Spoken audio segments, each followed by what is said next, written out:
Mohali MMS कांड से जुड़ी इस वक्त की बड़ी अपडेट हम आपको बता दें। तीनों आरोपियों को 7 दिन की रिमांड पर भेजा गया है। कोर्ट ने 26 सितंबर तक रिमांड पर भेजा है। इस वक्त की बड़ी अपडेट हम आपको बता रहे हैं। मोहाली एमएमएस कांड से जुड़ी इस वक्त की बड़ी खबर। तीनों आरोपियों को अदालत ने 7 दिन की रिमांड पर भेजा है। कोर्ट ने 26 सितंबर तक तीनों आरोपियों को रिमांड पर भेज दिया है। लगातार जिस तरीके की नाराजगी, जिस तरीके का गुस्सा देखने को मिल रहा था, उसके बाद जो पुलिस है वो भी एक्शन में आई है। धरपकड़ तेज हुई, तीनों आरोपियों को हिरासत में लिया गया और अब 7 दिन की रिमांड पर भेजा गया है। कोर्ट ने 26 सितंबर तक के लिए रिमांड पर भेजा है। तस्वीरें इस वक्त हम आपको दिखा रहे हैं। पूरा नेक्सस किस तरीके से काम कर रहा था, क्या कोई इंटरनेशनल रैकेट था इसके पीछे, ऐसे कई सवाल हैं जिनके जवाब तलाशने की कोशिश इस वक्त जांच एजेंसी करेंगी। इस वक्त की बड़ी खबर मोहाली एमएमएस कांड से जुड़ी आपको बता रहे हैं, जहां पर 26 सितंबर तक तीनों आरोपियों को रिमांड पर भेजा है अदालत ने।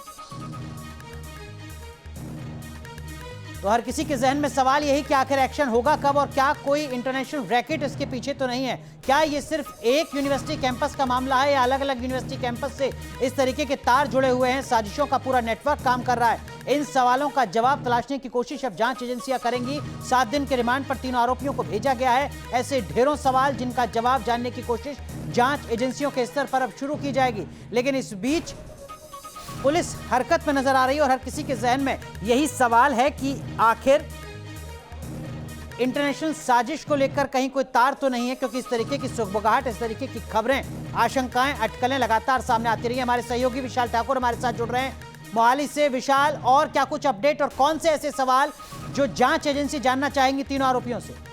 देखिए, बिल्कुल जिस तरह से तीनों आरोपियों को जो है वो कोर्ट में पेश किया गया है, जहां पर पुलिस ने 10 दिन का रिमांड मांगा था, जिसमें से 7 दिन का रिमांड पुलिस को मिला है।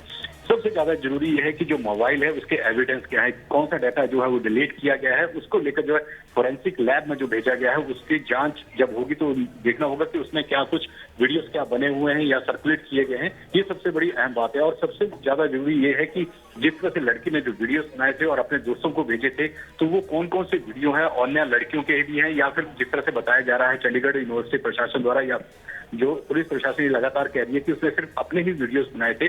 तो आरोपियों से अब जो है वो पूछताछ होगी। सबसे बड़ी बात यह है कि रिमांड के दौरान जो है इन आरोपियों का बिल्कुल आमने सामने बिठाकर भी जो है वो पूछताछ की जा सकती है। सबसे इसमें अहम बात यह है कि जो उस लड़की का जो दोस्त है, उसका जो अगला दोस्त है, उसको कितने वीडियोस भेजे, वो किस मामले को लेकर। बिल्कुल, तो जो पूरी ट्रेल है उसकी पड़ताल करने की कोशिश अब जांच एजेंसियों के स्तर पर की जाएगी। बहुत बहुत शुक्रिया विशाल, इस वक्त की बड़ी अपडेट साझा करने के लिए। अब